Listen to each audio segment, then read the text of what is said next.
Hello students and welcome back to our YouTube channel Vidyam. मैं हूं Anshita Jindal, a graduate from your dream commerce college SRCC. आज हम करने वाले हैं हमारे मैक्रो इकोनॉमिक्स का दूसरा चैप्टर स्टार्ट, जो कि है basic concepts of macro economics. ठीक है, ये जो चैप्टर है ये अगेन तुम्हारा बेस बनाने वाला है तुम्हारी पूरी मैक्रो इकोनॉमिक्स का, स्पेशली नेशनल इनकम का। जो कुछ इसमें पढ़ाऊंगी वो पूरी नेशनल इनकम में, इनफैक्ट पूरी मैक्रो में यूज होगा। गलती से भी मिस नहीं करना है, गलती से भी ऐसा नहीं होना चाहिए कि ये समझ नहीं आ रहा। अगर कोई समझ नहीं आ रहा तो कमेंट सेक्शन में डाउट पूछ सकते हो, but I highly highly suggest कि एक बार नहीं 2 बार वीडियो को सुन लेना, नोट्स बना लेना, याद कर लेना, फिर आगे नेशनल इनकम हो पाएगा। ठीक है, बाकी अगर तुम्हें नोट्स चाहिए तो टेलीग्राम चैनल पे मिल जाएंगे मेरे नोट्स, ये सारे पीपीटीज।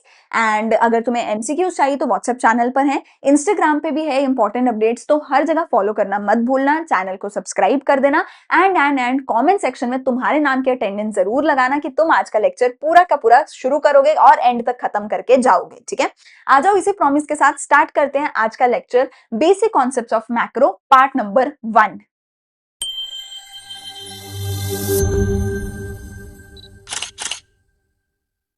तो सबसे पहला टॉपिक जो इस चैप्टर में हमें करना है वो है हमारा डोमेस्टिक टेरिटरी क्या होती है। ठीक है, इस पूरे ही चैप्टर में आपका कुछ स्टोरी लाइन नहीं है, कुछ नहीं है ज्यादा, बस तुम्हारे पास कुछ एक वर्ड्स हैं, तुम्हें उन सभी वर्ड्स का डेफिनेशन समझना है, डेफिनेशन याद करना है। यही पूरे का पूरा चैप्टर है हमारा।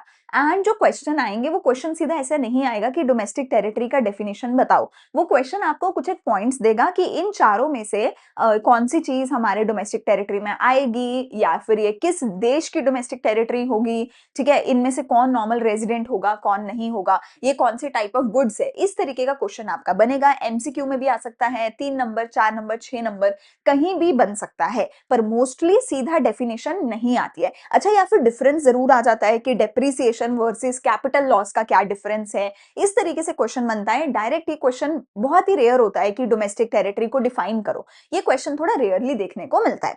अभी सबसे पहले टॉपिक है मेरे पास क्या, मेरा डोमेस्टिक टेरिटरी। अब डोमेस्टिक टेरिटरी बेटा क्या होती है? डोमेस्टिक टेरिटरी बहुत ही सिंपल सी चीज है। हमारा ये जो भारत देश है, हमारे इस भारत देश की जो पॉलिटिकल बाउंड्री है, या बाउंड्री आपको दिख रही है, इस भारत देश की इस बाउंड्री के अंदर जो जो चीजें आती हैं वो सारी ही हमारे देश के डोमेस्टिक टेरिटरी में इंक्लूड होंगी। ठीक है, ये मेरा भारत देश है, इस भारत देश की बाउंड्री के अंदर जो भी चीजें आती हैं, ये जो पूरी की पूरी मेरी बाउंड्री है, इस बाउंड्री के अंदर जो भी चीजें आती हैं वो सारी तो मेरे देश की डोमेस्टिक टेरिटरी में काउंट होंगी ही होंगी।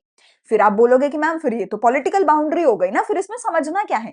बेटा ये तो होगा, लेकिन कुछ एक एक्सेप्शंस के साथ। ये तो होगा लेकिन कुछ एक एक्सेप्शंस के साथ। हमारी कुछ एक एक्सेप्शंस होने वाली हैं। एक्सेप्शन का मतलब कि वो चीजें या तो हमारे डोमेस्टिक टेरिटरी में प्लस हो जाएंगी या तो इसमें से माइनस हो जाएंगी। ठीक है, ओवरऑल हमने, जैसा मैंने बोला कि पहले बेसिक 100 से तो हमें शुरू करना ही है, फिर इसमें कुछ प्लस करेंगे, फिर इसमें कुछ माइनस करेंगे, फिर हम टोटल पे पहुंचेंगे।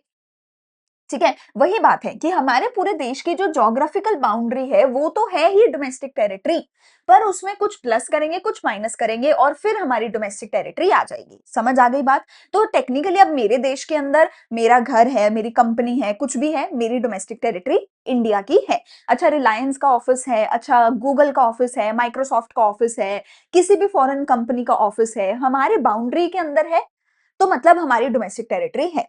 ठीक हो गई बात? सिमिलरली मान लेते हैं रिलायंस का कोई ऑफिस है जापान के अंदर, रिलायंस का कोई ऑफिस है यूएसए के अंदर, तो क्योंकि वो मेरी बाउंड्री में नहीं आता तो इसलिए वो मेरी डोमेस्टिक टेरिटरी में भी नहीं आता। समझ रहे हो यहां तक? तो ये तो वही बात हो गई 100 वाली, है ना, कि जो ज्योग्राफिकल बाउंड्री है वो तो पूरी लेनी ही है, पर कुछ एक एक्सेप्शंस है, कुछ प्लस करना है, कुछ माइनस करना है। ये जो एक्सेप्शंस है 5-7 पॉइंट्स बताऊंगी, इन पॉइंट्स को, इन नामों को आपको बस याद करना है। ये एक्सेप्शंस क्या है, ये एक्सेप्शंस क्या है अगर मैं देखूं तो ये एक्सेप्शंस क्या है, यहां पर आप देखिए, इफ द फॉलोइंग थिंग्स, अब ये जो भी चीजें यहां पर हैं, if they are owned by the normal residents of the India, then they are included in the domestic territory, otherwise they are not included in the domestic territory. मतलब again वही कि 100 तो होगा ही। इट इज द, देखो domestic, sorry पहले definition देखो domestic territory की क्या है।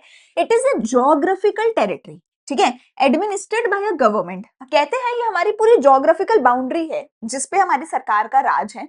इस बाउंड्री के अंदर हमारे लोग, हमारा सामान, हमारा पैसा फ्रीली मूव कर सकता है बिना किसी वीजा, बिना किसी पासपोर्ट के।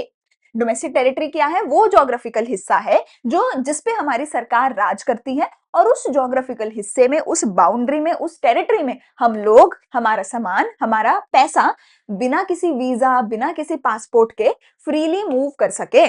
वो है हमारा क्या? वो है हमारा डोमेस्टिक टेरिटरी। ठीक है? अब लेकिन इसके अंदर जो है हमारी पूरी की पूरी बाउंड्री तो आएगी ही। इट इंक्लूड्स द एंटायर हमारी boundary, political boundary, entire geographically India. पर कुछ एक्सेप्शंस है, वो क्या है कि ये जितनी भी चीजें मैंने यहाँ नोट डाउन करी हैं, अगर ये सारी चीजें मेरे देश के लोगों की ओनरशिप के अंडर है, अगर ये सारी चीजें मेरे देश के लोगों की ओनरशिप के अंडर हैं, फिर मेरे को फर्क नहीं पड़ता वो किस देश में है। ये सारी चीजें, सिर्फ ये वाली, अगर ये सारी चीजें मेरे देश के लोगों की ओनरशिप के अंडर है, फिर वो किसी भी देश में हो, वो मेरी डोमेस्टिक टेरिटरी में कहलाएंगी। पर अगर ये सारी चीजें इंडिया में हैं, फिजिकली इंडिया में है, पर मेरे देश के लोगों की ओनरशिप नहीं है, तो फिर ये मेरी डोमेस्टिक टेरिटरी का हिस्सा नहीं होंगी। ठीक है? तो वैसे तो पूरे का पूरा भारत हमने ले ही लिया, पर अगर ये सारी चीजें, सिर्फ ये पॉइंट 1, पॉइंट 2, पॉइंट 3, पॉइंट 4, सिर्फ ये सारी चीजें, 4 पॉइंट्स, अगर ये भारत के लोगों की ओनरशिप है, मतलब इन चारों चीजों के लिए हम फिजिकल बाउंड्री नहीं देखेंगे, हम ओनरशिप देखेंगे। बाकी सबके लिए फिजिकल बाउंड्री देखेंगे, इन चारों के लिए ओनरशिप देखेंगे। अगर ये चारों चीजें हमारी ओनरशिप में है, फिर वो दुनिया के किसी भी कोने में पड़ी हो, वो मेरी डोमेस्टिक टेरिटरी में आएंगी। और ये सारी चीजें अगर भारत में पड़ी हैं, पर हमारी ओनरशिप ही नहीं है, तो हमारी डोमेस्टिक टेरिटरी का हिस्सा नहीं बनेगी। समझ गए? तो बाकी सब चीज के लिए फिजिकल बाउंड्री देखनी है, सिर्फ इन चीजों के लिए ओनरशिप देखनी है। क्या चीजें हैं? हमारे political frontiers including the territorial waters, air space, हमारी एयर स्पेस, हमारे वाटर्स, ठीक है, हमारे शिप्स, हमारे एयरक्राफ्ट, हमारे fishing vessel, oil and natural gas rigs, rights नहीं रिग्स, ठीक है, हमारी एम्बेसी, हमारे कंसल्टेंट्स, हमारे कॉन्स्युलेंट्स, ठीक है, एंड हमारे मिलिट्री बेसिस। ये सभी नाम अगर आपको पेपर में आते हैं, एंड मोस्टली यही आते हैं कि अगर ये सारी चीजें हैं, तो आप चेक करेंगे कि ओनर कौन है। अगर इसका ओनर है इंडिया, तो ये चाहे जापान में है, यूएस में है, चाइना में है, रशिया में है, ये हमारी डोमेस्टिक टेरिटरी में आएंगी। और अगर एम्बेसी है यूएसए की, चाइना की, रशिया की, तो जितनी भी एम्बेसीज दूसरे देशों की भारत के अंदर है, दिल्ली में है, वो हमारी डोमेस्टिक टेरिटरी में नहीं आती। ठीक है? इसको और क्लियरली देख लो, इसको और क्लियरली यहां पर आप देख लीजिए कि जितने भी हमारे political frontiers, ships, embassies, fishing vessel जितने भी हैं, अगर ये भारत की ओनरशिप में है और दुनिया में कहीं भी है, मैं उसको वहां से उठा के लाऊंगी, अपने देश की डोमेस्टिक टेरिटरी में ऐड कर दूंगी। और अगर ये सारी चीजें इंडिया के अंदर हैं, दिल्ली के अंदर हर देश की एम्बेसी है, दिल्ली के अंदर हर देश की एम्बेसी है। अगर तुम सेंट्रल इंडिया वाली, सेंट्रल दिल्ली वाली साइड जाओगे, मतलब ऐसा लगता है कि तुम यूएस से आ गए हो। इतनी अच्छी सड़कें हैं, इतना अच्छा साफ सुथरा एनवायरनमेंट है। सेंट्रल दिल्ली की साइड जाओ, एम्बेसी वाली साइड जाके देखो, वहां पे पूरी दुनिया भर के हर देश के एम्बेसी है। वो कहां पर प्रेजेंट है? दिल्ली में। दिल्ली मतलब इंडिया में। पर वो सारी क्योंकि अलग अलग देशों की एम्बेसी हैं, तो वो उनकी ओनरशिप है, वो हमारी ओनरशिप नहीं है, इसलिए वो हमारी डोमेस्टिक टेरिटरी का हिस्सा नहीं है। समझ आ गई बात? सो बाकी सभी चीजों के लिए, कोई भी कंपनी है, बैंक है, कुछ भी है, बाकी सारी चीजों के लिए आप फिजिकल बाउंड्री देखो। अगर वो इंडिया में फिजिकली प्रेजेंट है, तो वो इंडिया का हिस्सा है। पर इन चीजों के लिए तुम क्या देखोगे? ओनरशिप देखोगे कि ओनरशिप किसकी है।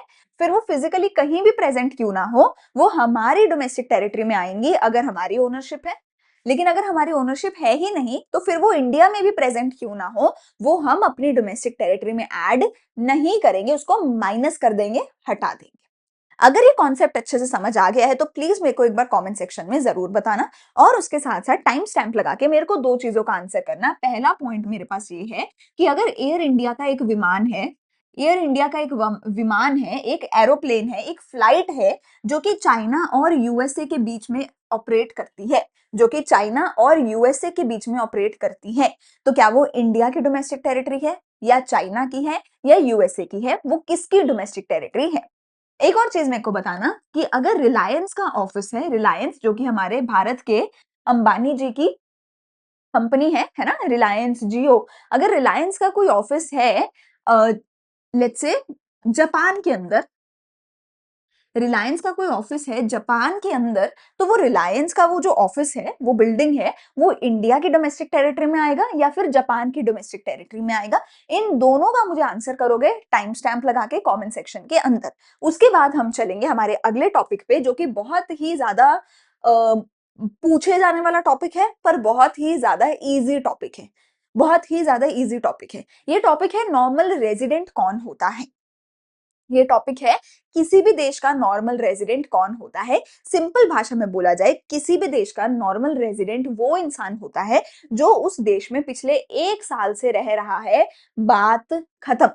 अगर तुम किसी भी देश में पिछले 1 साल से रह रहे हो, तुम उस देश के नॉर्मल रेजिडेंट हो। कहानी खत्म हो जाती है वहीं पे, इसके आगे और कुछ नहीं है, ठीक है।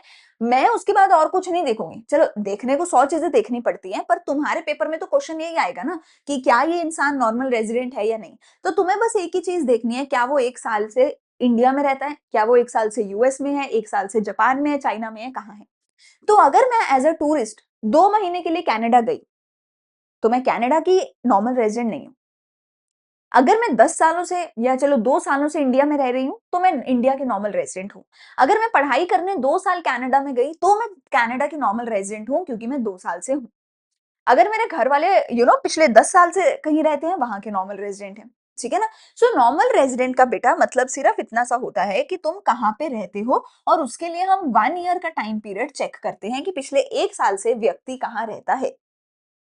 दूसरी चीज, नॉर्मल रेजिडेंट का कोई भी लीगल तरीका नहीं होता। किसी भी देश का नॉर्मल रेजिडेंट बनने के लिए आपको कोई लीगल फॉर्मेलिटी पूरी नहीं करनी है, बस उस देश में जाके 1 साल रहना है। तीसरी चीज, जो नॉर्मल रेजिडेंट है वो सिटीजन नहीं होता। नॉर्मल रेजिडेंट किसी भी देश का सिटीजन नहीं होता। जैसे तुम्हें ये तो पता ही होगा कि हमारे इंडिया के, स्पेसिफिकली पंजाब के, गुजरात के लोग जो है वो कनाडा जाते हैं 12th के बाद। मेरा तो मैं पंजाब से हूँ, तो मेरे दो स्कूल थे, मेरे दोनों स्कूल के मेरे most of the batchmates are in Canada, USA, New Zealand, Australia, ठीक है। तो ये बच्चे बेटा 12th के बाद बाहर जाते हैं, तो ये वहां के सिटीजन नहीं बन जाते, ये वहां के नॉर्मल रेजिडेंट बनते हैं। फिर ये 3 साल, 4 साल, 5 साल काम करते हैं, फिर पीआर के लिए अप्लाई करते हैं। पीआर सबने सुना होगा ना, पीआर चाहिए, ग्रीन कार्ड चाहिए अमेरिका का। तो ये इनको पीआर नहीं मिल जाती 1 साल के अंदर, ग्रीन कार्ड नहीं मिल जाता। उसके लिए लीगल प्रोसेस होता है, लीगल फॉर्मेलिटीज होती है जो आपको पूरी करनी पड़ती हैं, और फिर जाके आप एक सिटीजन बनते हो। सिटीजन को फिर अधिकार होता है कि तुम जमीन खरीद बेच सकते हो, तुम वोट कर सकते हो, तुम बहुत सारे अधिकार होते हैं सिटीजन को, जो नॉर्मल रेजिडेंट को नहीं होते, ठीक है। सो नॉर्मल रेजिडेंट बनने का कोई लीगल तरीका नहीं है, सिटीजन बनने का लीगल तरीका होता है, जिसको हम आगे डिस्कस कर लेंगे, चलो, ठीक है। पर नॉर्मल रेजिडेंट जो है वो सिटीजन के बराबर नहीं होता। बस 1 साल आप किसी भी अगर देश में रह चुके हो, तो आप उस देश के नॉर्मल रेजिडेंट हैं, ठीक है। अगर मैं डेफिनेशन की बात करूं, डेफिनेशन क्या है? A normal resident whether a person or an institution is one whose centre of economic interest lies in the economic territory of the country in which he lives. कहते हैं तुम जिस देश में रहते हो, उस देश में तुम्हारा इकोनॉमिक इंटरेस्ट अगर लाई करता है, तो तुम उस देश के नॉर्मल रेजिडेंट हो। सीधी सी बात है बेटा, अगर तुम किसी देश में 1 साल रह रहे हो या 1 साल से ज्यादा रह रहे हो, तो ऑब्वियस सी बात है तुम्हारा इकोनॉमिक इंटरेस्ट वहां लाए भी कर रहा होगा। तुम वहीं पे रोटी भी खा रहे होगे, खर्चा भी कर रहे होगे, शायद कमा भी रहे वहीं पर तुम होगे। इसीलिए वो 1 साल वाला रूल हम चेक करते हैं। दूसरा एक इसमें और पॉइंट क्या आता है कि सेंटर ऑफ इकोनॉमिक इंटरेस्ट में दो चीजें आती हैं। पहली चीज तो वही आ गई कि आपको जो है 1 साल से ज्यादा रहना पड़ेगा।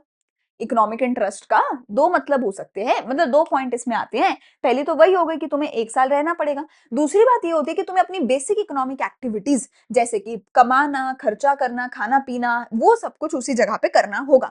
ऑब्वियस सी बात है, अगर इंसान किसी जगह 1 साल रह रहा है, तो ऑब्वियस सी बात है बेटा, वो वहां पे खर्चा पानी भी अपना चला ही रहा होगा। तो ऐसा कोई इसमें दिक्कत वाली बात नहीं है। इसीलिए मैं कहती हूँ, जब क्वेश्चन आता है तो क्वेश्चन में और कुछ मत देखो, बस इतना देखो क्या 1 साल जो है व्यक्ति रह रहा है या नहीं। तो आप 1 साल जहां रह रहे हो वहीं के नॉर्मल रेजिडेंट हो, ठीक है। Simply put, whether a person is living for a period of more than 1 year, the person become normal resident of that country. It doesn't matter where you were born. पैदा कहाँ हुए थे कोई फर्क नहीं पड़ता, पासपोर्ट कहाँ का है कोई फर्क नहीं पड़ता, सिटीजन कहाँ के हो कोई फर्क नहीं पड़ता, कहाँ 1 साल रह रहे हो वो फर्क पड़ता है। और फिर वहां रह के अपना खर्चे पानी चला रहे हो, इकोनॉमिक एक्टिविटी कर रहे हो। ये हो गया हमारा नॉर्मल रेजिडेंट। अब मैंने बोला कि जो नॉर्मल रेजिडेंट है, normal resident is not equal to a citizen. Normal resident is not equal to a citizen. तो नॉर्मल रेजिडेंट कौन है, सिटीजन कौन है? नॉर्मल रेजिडेंट सिर्फ वो इंसान जो 1 साल तुम्हारे देश में रहा। सिटीजन वो इंसान सिटीजन वो इंसान जिसने दो में से कोई भी एक क्राइटेरिया पूरा किया हो। कौन से दो क्राइटेरिया? पहला क्राइटेरिया, वो तुम्हारे देश में पैदा हुआ हो। तुम जिस देश में पैदा होते हो ऑटोमेटिकली बाय बर्थ उस देश के सिटीजन बन जाते हो। भारत में पैदा हुए तो भारत में, अमेरिका में हुए तो अमेरिका में। इसीलिए पहले क्या करते थे बहुत सारे लोग, क्या करते थे, खुद को पीआर उनको मिलता नहीं है। लेट्स से मैं कनाडा चली गई और कनाडा में मुझे सिटीजनशिप नहीं मिल रही, मुझे पीआर नहीं मिल रहा, मुझे ग्रीन कार्ड नहीं मिल रहा, तो लोग क्या करते हैं, वहां जाके अपने बच्चा पैदा कर लेते हैं। अगर बच्चा वहां पैदा हुआ है तो बच्चा ऑटोमेटिकली वहीं का सिटीजन होगा। बच्चा वहां पैदा हुआ है तो बच्चा ऑटोमेटिकली वहीं का सिटीजन होगा। तो लोग पहले ऐसा ही करते थे, तो इससे उनके बच्चे को ऑटोमेटिकली सिटीजनशिप वहां की मिल जाती थी, जिसकी वजह से फिर धीरे धीरे पेरेंट्स को भी देनी ही पड़ती थी सिटीजनशिप।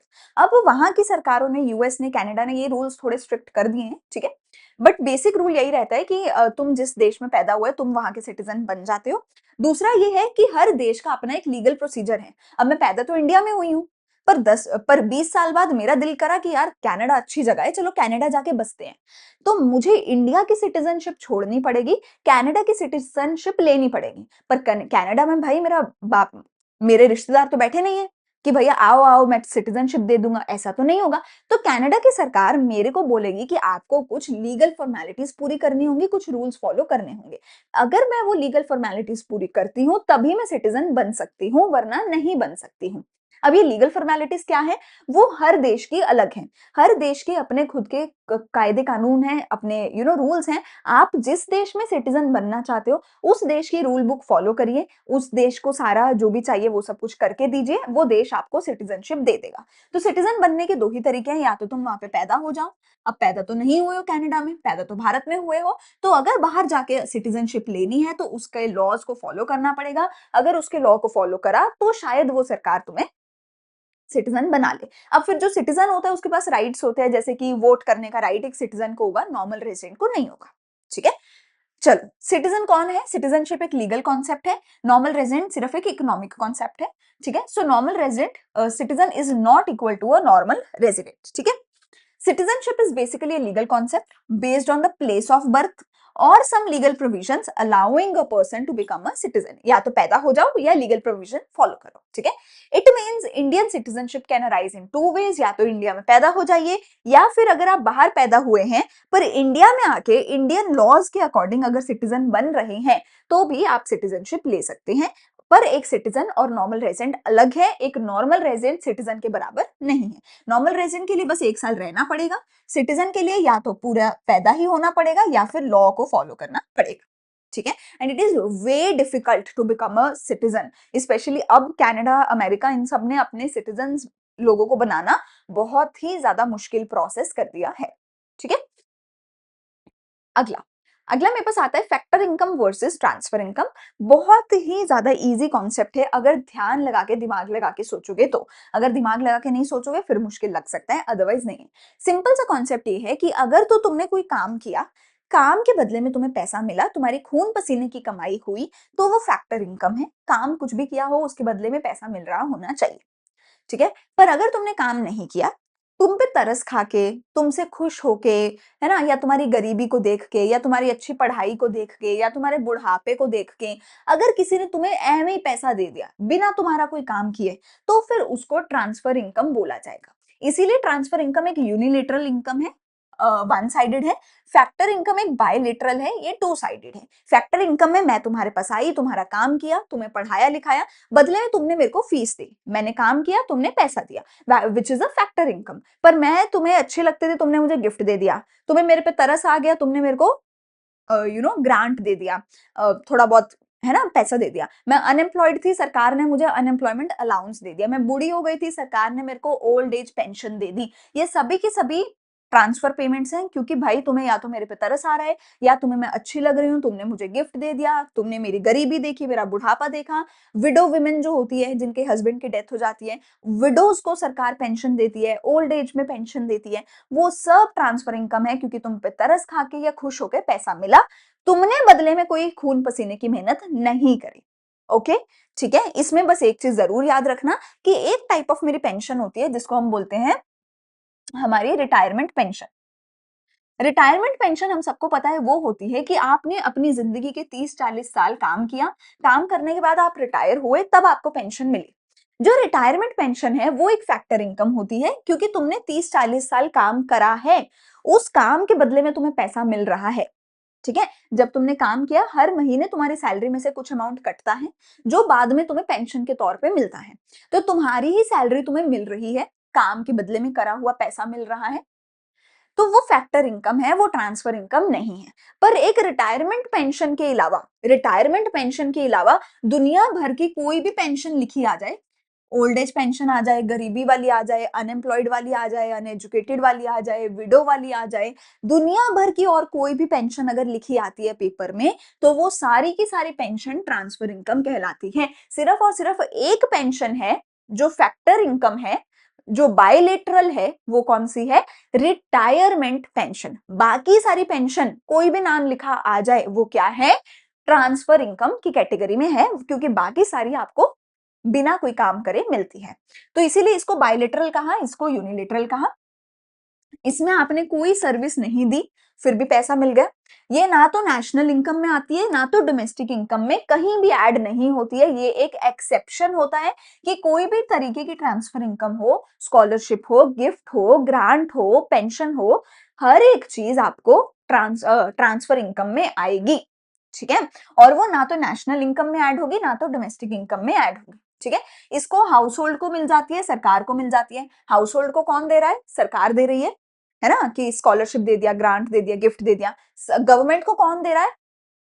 गवर्नमेंट को इंटरनेशनल लेवल से मिल जाती है कि किसी देश में फ्लड आया तो सारी दुनिया भर के देश क्या करते हैं? फ्लड के लिए ग्रांट भेज देते हैं गवर्नमेंट्स को। ठीक है? इसमें एग्जांपल क्या है? Old age pension, gift, unemployment allowance etcetera. इधर हमारी क्या है? फैक्टर इनकम क्या है? फैक्टर्स ऑफ प्रोडक्शन को मिलती है काम के बदले में। ये नेशनल इनकम में भी ऐड होती है, डोमेस्टिक इनकम में भी ऐड होती है। ये किसको मिलती है? लैंड, लेबर, कैपिटल और एंटरप्रेन्योर को मिलती है। क्या मिलता है? लैंड को उसका रेंट मिलता है, लेबर को उसका वेजेस मिलता है, कैपिटल को इंटरेस्ट मिलता है, एंटरप्रेन्योर को प्रॉफिट मिलता है। ये सारे के सारे फैक्टर इनकम इनको काम के बदले में मिलते हैं। अगर ये काम ना करें तो इनको ये ना मिले। ठीक है? तो factor income is a bilateral one and transfer income is a unilateral one. ये बिना काम के और ये काम की मिलती है। एक एक्सेप्शन क्या है? रिटायरमेंट पेंशन, जो फैक्टर इनकम है। बाकी सारी पेंशन, हमारी हर तरीके की पेंशन ट्रांसफर इनकम कहलाती है। ठीक है? आगे चलें। ठीक है, अगला मेरे पास आएगा टाइप्स ऑफ गुड कौन सी है, जो कि अगली वीडियो में मैं डिस्कस करूंगी। अभी के लिए 2-3 क्वेश्चन का मेरे को आंसर करके जाना। एक क्वेश्चन मेरा ये था कि अगर रिलायंस का ऑफिस है जापान में, तो वो किसकी डोमेस्टिक टेरिटरी होगी, जो मैंने पहले पूछा था। और एक मैंने क्या पूछा था? एक तो रिलायंस ऑफिस इन जापान पूछा था, और एक पूछा था कि एयर इंडिया का एक एरोप्लेन है चाइना और यूएसए के बीच में, वो किसकी डोमेस्टिक टेरिटरी में आएगा। एक मेरे को ये बताना कि मैं एज अ टूरिस्ट अगर 3 महीने के लिए जापान घूमने गई हूँ, तो मैं किस देश की नॉर्मल रेजिडेंट हूँ, मतलब कि क्या मैं जापान की नॉर्मल रेजिडेंट हूँ या नहीं हूँ, मुझे ये बताना। एक मुझे ये बताना कि मेरा बड़ा भाई है, जो कि पढ़ाई के लिए कनाडा गया हुआ है पिछले 2 साल से, तो वो किस देश का नॉर्मल रेजिडेंट है, मुझे ये बताना। ठीक है? और एक मेरे को ये बताना कि अगर अगर कोई एक लेडी है, वो विडो हो गई है, उसके हस्बैंड की डेथ हो गई है, और सरकार ने उस पे तरस खा के उसको विडो पेंशन दे दी, तो वो ट्रांसफर इनकम है या फैक्टर इनकम है? इन क्वेश्चंस का आप आंसर मुझे कमेंट सेक्शन में करेंगे, उसके बाद अपने वीडियो को क्लोज करके जाएंगे। ठीक है? अगर तुम्हें नहीं आता है तो कमेंट सेक्शन में देखना, आपको आंसर शायद मिल जाएगा, किसी ने कर रखा होगा। जो भी करेक्ट आंसर होगा मैं उसको हार्ट कर दूंगी या पिन कर दूंगी। ठीक है? कैसी लगी वीडियो मुझे कमेंट सेक्शन में जरूर बताना। डिस्क्रिप्शन में सारे लिंक्स हैं, टेलीग्राम पे नोट्स हैं, व्हाट्सएप चैनल पे एमसीक्यूज हैं, इंस्टाग्राम पे इंपॉर्टेंट अपडेट्स हैं, हर जगह फॉलो कर लेना, चैनल को सब्सक्राइब कर देना। मैं मिलूंगी अगले वीडियो में अगले चैप्टर के साथ, तब तक अच्छे से अपनी पढ़ाई करते रहो। Thank you so much for watching. Bye bye.